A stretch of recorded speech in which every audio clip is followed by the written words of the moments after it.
ወዳጃችን እሳት ለብሶ እሳት ጎርሶ ይሉቴኛ ብሂል የበዛን ዴት ብስጭትን ለመግለጽ ነው አይደል ጥቅም ላይ የሚውለው እዛ ሀገረ ህንድ ላይ ደግሞ እሳት የመልበሱን ነገር እንጂ የመጉረሱ ነገር ግን ነገርን በምሳሌ ለማስቀመጥ ሳይሆን በርግጥም የላመና የጣመ ምግብን ወደ አፍ እንደሚልኩት ሁሉ ራሱ አያፍጀው እሳትን ጎርሶ ስለማጣጣም ለመንገር ነው ጥቅም ላይ የሚውለው ማለትም አንድ ህንዳዊ እሳት ጎርሶ መጣ ከተባለ ተናዶ መጣ ሳይሆን ፓኒሉትን የነሱን ጣፋጭ ምግብ ጎርሶ እያጣጣመ ነው የመጣው ማለት ነው እዚህኛ ጋር እነ ሳምቡሳና ቦምቦሊኖን የመሳሰሉ አላፊ አግዳሚው አፉ ላይ ጣል የሚያደርጋቸው ምግቦችን የሚያበሳስሉ ሱቅ ቢጤዎች እዚህም እዚያም እንዳሉት ሁሉ እዛ ሀገረ ህንድ ላይ ያሉ የመንገድ ዳር ምግብ ጠባሾች ለደንበኞቻቸው እነ ሳምቡሳን ሳይሆን እነሱ ፓን ሲሉ የሚጠሩት ምግብ ነው የሚያቀርቡት ቤተል የተባለ ተክል ቅጠል ላይ ከዘንባባ ዛፎች ዘር አንዱ ከሆነው አሬካ ከተባለ ተክል ላይ የሚገኙ ፍሬዎችን አኑሮ የተለያዩ ቅመማ ቅመሞችን ላዩ ላይ በመነስነስ በእሳት ለኩሰው ሲያበቁ እሳቱ እየተንቦገቦገ በቅጠሉ ሸፈንፈን ተደርጎ ጉርስ የሚደረግ ፈጣን ምግብ ነው ፓን የፓን ተመጋቢዎች ደግሞ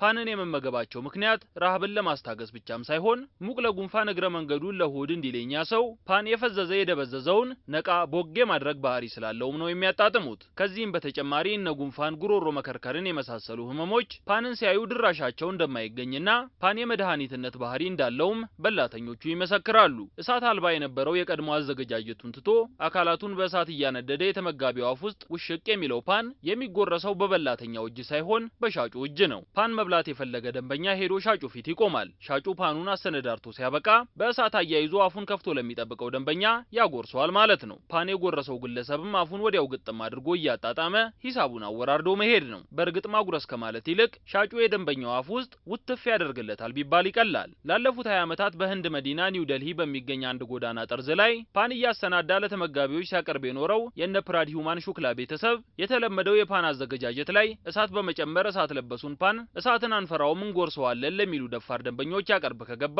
ጊዜያት ተቆጥረዋል ሲያዩት አደገኛ የሚመስለው እሳት ለበሱ ፓን አንዴ ከጎረሱት በኋላ ስሜቱ ልዩ እንደሆነም ነው አዘጋጆቹ የሚናገሩት ትንሽ አደገኛ ይመስላል ነገር ግን ሰዎች ወደውታል በፊት አንድ እሳት ለበስ ፓን ብቻ ነበር ሰራ የነበረው አሁን ላይ ግን በቀን እስከ 100 ባለ እሳት ፓኖችን እያሰናዳው ደንበኞችን አጎርሳለሁ የሚለው ፕራዲውማን ሰዎች ለመጀመሪያ ጊዜ ሲያዩት የሚፈሩት ቢሆንም ሳይሞክሩት አይሄዱም ልክ እንደ መደበኛው ፓን ምንም አይነት የጎንዮሽ ጉዳት የለውም እንዴት እንደሚደረግ ደግሞ በደንብ አውቀዋለሁ ሞክሬዋለሁ ምንም አይነት ጉዳት የሚያስከትል አይደለም ምናልባት አልጣፈጠንም የሚሉ ካልሆኑ በስተቀር እስካሁን እሳት ለበሱን ፓን ጎርሶ የተጎዳ ሰው የለም ሲል ይናገራል ወዳጃችን ጉንፋን አባረራለሁ ብለው እሳት የመጉረሱ ነገር ይዋጥልዎት ይሆን መቼም በጥንቃቄ ካልተገለገሉበት የእሳት ጉዳቱ የከፋ መሆኑን ለመረዳት ያበራሽን ጠባሳ ማየት አስፈላጊ የሚሆን አይመስለንም የሆነሶንና ህንዳውያኑ እሳትን ጎርሰው ማጣጣማቸው የራሱ የሆነ ስልት አለውና ደርሰው እሳት ልጉረስ ብለው በእሳት እንዳይጎረሱ ለማለት እንወዳለን